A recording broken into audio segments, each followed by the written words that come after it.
Stop jumping on me. Why are you doing that? Having a bad dog day? Rex, come back here. From police dogs to pet dogs, from potty training to pet peeves, #1 best-selling author and 30-year canine trainer Andy Falco knows how to get to the meat of what's eating your dog. This is Falco Canine Dog Talk, the show that helps you and your dog create a relationship of love and respect. What a good boy. Good heel, Rex. I love you, Rex. And now here's your host, Andy Falco. Hello and welcome to Falco Canine Academy's Train the Dog Trainer program. My name is Andy Falco, and before we get started, well, I guess this is the start. So as we start, I want to make sure and help you understand that where we are right now, as far as this podcast is concerned, is that I'm not even to the point where you are running a business yet or starting a dog training business. All right, this is all the stuff that needs to happen before you create the name, before you put that ad in the newspaper because the bank wants you to do that in order to start a business or whatever it is, sole proprietorship, or whatever they're going to have you do because newspapers are going away. But this before all of that there's things you need to do. And as I said in episode 1, you need to get started training dogs, get a bunch of dogs under your belt. So you have a foundation firmly laid before you open up that business and you have that first customer come through your door or on into the park where you're at when we're going to meet them, whatever it is, right? So you need to get started training dogs, but you're not going to get paid for training dogs, right? You're going to be training dog after dog after dog, whether it's your dog, your pet dog, your neighbor's pet dog, your family's pet dog. Rescues and shelters. You want to get dogs under your belt where you have a plan where you're going, okay, today or with this dog or one thing I want to work on is this skill or whatever. Each day you're going to say, okay, I want to get this dog to sit, right? And then I want to get this dog to down, which can be one of the hardest things to train a dog, especially a strong dog, is getting him in that down position and how you overcome the dog's unwillingness to do that. You want to have a few experiences of different kinds of dogs. If you are choosing not to be in the area of aggressive dogs, then of course you need to make sure that every dog you're training is not an aggressive one, because you don't want to deal with that. Maybe you're not prepared, maybe your nerves can't handle it, and I would just steer away from that unless you are experienced in training simply how to make your average dog sit, right, and how to get your average dog to down. The last thing you want to do is say, you know what, I want to make sure and save all the aggressive dogs in the world and make them not aggressive any longer. And you start with them and you go to get to that down and you're going to get hurt because the dog's going to bite you. All right, so you need to understand that you have to start where it is that your comfort level is, where your experience is, and make sure that you just get started training dogs. And I hope that wasn't lost, and it may have been lost in the very first episode, that this is not, we haven't even started the business yet. We are just getting experience. Just get started training a bunch of dogs.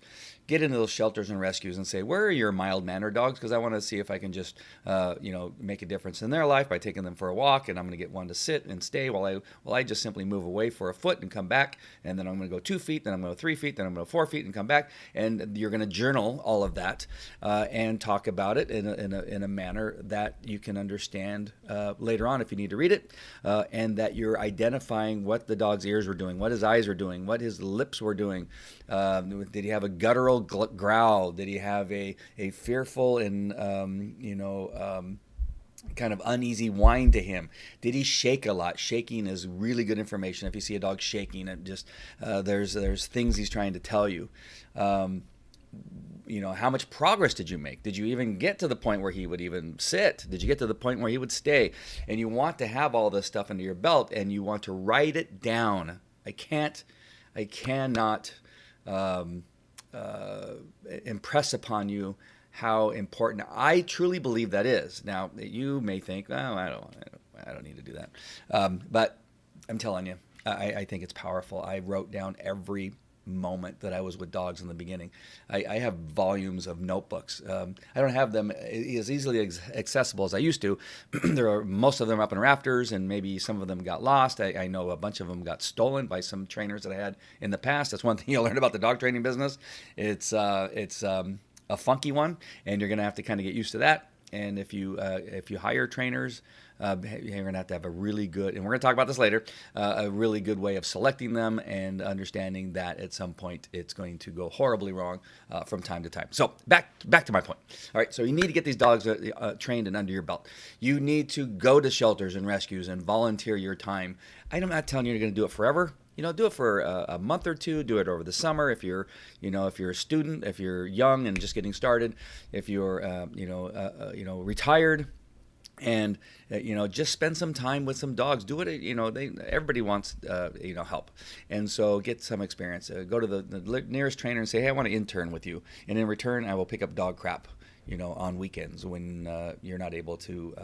Come in, and that way you can spend more time with your family. Whatever that is, be imaginative, come up with ideas, figure out how it is that you can, volunteer your time and get some dog training under your belt. That's the important thing, right? Is that you want to get some dog training under your belt.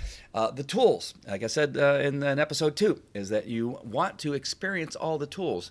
You want to go to classes, go to a electronic collar class. Not that and again, I'm understanding that some people are making some horrible faces right now. Like, wait, did he say the E word? Yes. Go, even if you think it is completely inhumane. All right. And try to relax when you're there. Don't be the person that stands up and says, you horrible person, you need to die because you're using electronic collar. Be there to learn. Understand that that's going to take place whether you're there or not, and it's going to continue after they kick you out of the class. All right, so be there unless it's completely horrible. Unless you see them stabbing the dog in an eye with a knife or a fork, if you see that, then call the police. But I'm telling you that that's not going to happen. You could think that the use of electronic collar is arrestable, but it's not. All right, but learn and see. I, as a student, went to electronic class, and I'm not going to tell you who it was, and I was appalled by what I saw and said, "You got to be kidding me, really?" And I've even talked to the trainer after it wasn't that day. It was probably a month or two later on when I saw him at another event. And I said, "I want to talk to you about when you had this dog and you decided." To put 2 electronic collars on him. One was on his testicles and one was on his neck. And just get your thoughts about why you think that is good and how that works for you, and have you had success with it? And are you aware of the perception of how it looks to other people? And we had a discussion. And he didn't change my mind, but because I think much of it had to do with laziness. I think it's lazy when people go to extremes with dogs to try to do something. But that doesn't mean the electronic collar, in my opinion, is an inhumane tool. It is how it's being used that sometimes can be inhumane. And many times when I have used it, it has been for all the right reasons, and it's been the only tool that was going to make a difference in that dog's life. So, and we're going to talk about this later, right? Don't sign off now. Now you're never going to listen to another podcast. But I'm telling you, again, this is one of the things I want to tell you, is that you want to be present.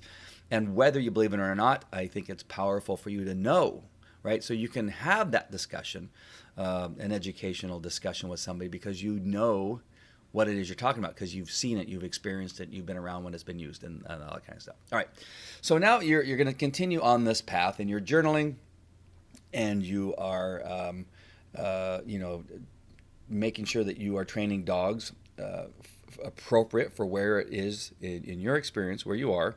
And you make it as positive as possible for you, the dog, the people that you are volunteering for, and you are gathering names and remembering who people are that you come in contact with in the dog training world, and write them down, because they're going to become useful later on. Some of them are going to be people that are going to refer business to you. Some of them are going to be people that you're going to refer business to, and it's going to expand. Your circle of networking needs to expand as you continue on in this dog training world. As one of the things I am going to be right up front about is that there's many dog trainers that are horrible with people, fantastic with dogs. You don't want to be one of them. Now, you can choose to be if you want to. But my whole purpose for putting this podcast together was that I want to make dog trainers profitable in their business. I want them to make money while they're running a dog training business. I don't think dog trainers need to be poor because you're doing something that you love, right? There's this weird thing that some dog trainers think, well, I'm a dog trainer, so I can't charge more than $25 an hour. Really? Yeah, yes, you can, and you should, because you over time, if you do it, in a way that builds your expertise to such a level, you can charge what other experts charge for their expertise. And so, as that grows and as time goes by, your experience is going to grow. Your circle of your network is going to increase, and it is important, right? You want to do a very good job of being that dog trainer who has many contacts and many avenues of influence as you go along. You want to know the dog food companies. You want to know the equipment creators and manufacturers. You want to know who they are. As I was going through my period of time early on as a dog trainer, I knew the owners of such companies as Ray Allen. I knew their management. I knew the manufacturers. I knew their sales personnel. I could call them and email them and have a conversation with them about other stuff other than dogs. Again, building that relationship with them so that when I did need them for whatever it is, that I could call upon them. If I needed them to sponsor something, if I needed to see if there were any upcoming discounts for an event that I was hosting, and maybe I could provide that discount or pass that discount on to my customers because of who I knew in that company. Blue Buffalo is a dog food company that you probably know and heard of, and I got to know many of the people within Blue Buffalo, and so on and so forth. Elite Canine, so many names I can't even think of all the names now. I knew the distributors. There were 4 distributors. Wow, 4 distributors in my area here in Southern California, and I knew them. I walked into their warehouses. I knew who the people were. They would let me know when something new came out that I needed to be aware of. The local rescue and shelters I knew. The animal shelter, which is run by the County of Orange, I knew the lieutenant down there. I actually spoke at an event for them and some of their employees about how to handle an aggressive dog. And so this is what I'm talking about, building that network. So you are training as many dogs as possible. You are volunteering your time for different rescues and shelters and dog trainers as interns and that type of thing. And along the way, you're making connections. You are learning people's names. You are even going to learn the names of people that are just not great people in the dog world. I knew many of them personally. I had some of them contact me when I was president of the Orange County Police Canine Association, and they wanted to be members and wanted me to get them in, and I would do a little bit of investigative work on them and find out who they really are. And although what I would tell them is that the board met and the board decided as a whole that it wasn't a good fit for our organization, but I want to stay in. I want to know where they were, what they were doing all the time, because I was getting so many customers from them. And again, I knew them. I knew their system of training. They invited me to watch them train, and I knew why they were horrible trainers because I was seeing it. And again, in many cases, they were horrible with people, not necessarily just with dogs, right? They were just plain out horrible people and did not know how to treat a customer and how to listen to a customer and how to speak to a customer. I speak differently sometimes to customer A than I do to customer M, and then customer Z. And then if I have a customer B, I may not talk to them the same way I do customer A, M, and Z, right? And so I can read people very quickly. I can understand what some of the problems are with their dogs because I understand the human being. And that's only because I know how to talk to my customers. And only when you know how to talk to them can you discover some of the things that you need to know about their dogs. So, got off track there. But networking, getting to know people, other things are non-dog related in your community are the Chamber of Commerce, the BNI, Business Networking. I forgot what the I stands for. I'm sure that it's something obvious. The Rotary clubs, the Lions den or club or whatever they're called. All the other community outreach type of organizations that and want speakers and things like that at their meetings that often raise money for police dogs in your community. Knowing them, understanding what it is that they want as far as a speaker and when they need speakers and that kind of stuff. Knowing when they have events, if you can have a booth at one of their events and you could be the only dog trainer there. You can actually give a demonstration at their event. So you see this network goes from this networking goes from the dog world to non-dog world, and it becomes business world. And you want to make sure you know who all those people are. All right. So networking is super important. And again, it's getting off, I think, in some cases. People will think, well, it's getting off of what I want. I just want to be a dog trainer. Why do I have to know the president of the local BNI? Because you are going to know them because you're going to send them a message or call them and say, hey, I have this new program that I'm introducing. Do you mind if I come and speak to your group about it? And they will say, oh, it so happens we need a speaker. We don't have one for October 23rd, whatever it is, right? And so can you come in then? And yeah, I can come in, and you're going to talk about dog training and maybe a little bit about running a business, because in a BNI, there's a little bit of a business aspect to it. So you can talk about your business and how you run your business and still talk about the services you provide and do something like that. So there's always ways to be able to do something in regard to introducing your company if you fall into what it is that particular group talks about and find a way to do that. All right. So back to the original thing again, networking, network. We'll be talking about this in the future in regard to giving demonstrations and speaking on stage and all that kind of stuff in the future. But you're never going to get there if you don't start gathering names and understanding who it is in your community that you need to be in touch with and know who they are. All right, so that's it for this episode. Get out there and start networking, and again, start in the dog world, and then as you're getting more influence in the dog world, then you're going to start working on all your business opportunities within your community. All right, that is it, and I will see you. I guess I won't see you. I will be talking to you at the next podcast. All right, take care. Bye-bye.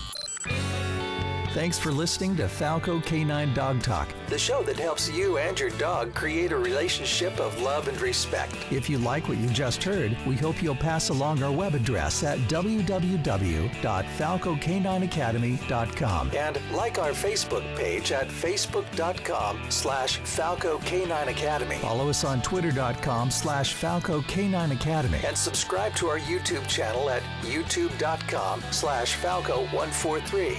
And remember, if you've got questions for Andy, call the K9 line at 714-798-9961. That's 714-798-9961. This is a production of Falco Enterprises Incorporated. All rights reserved.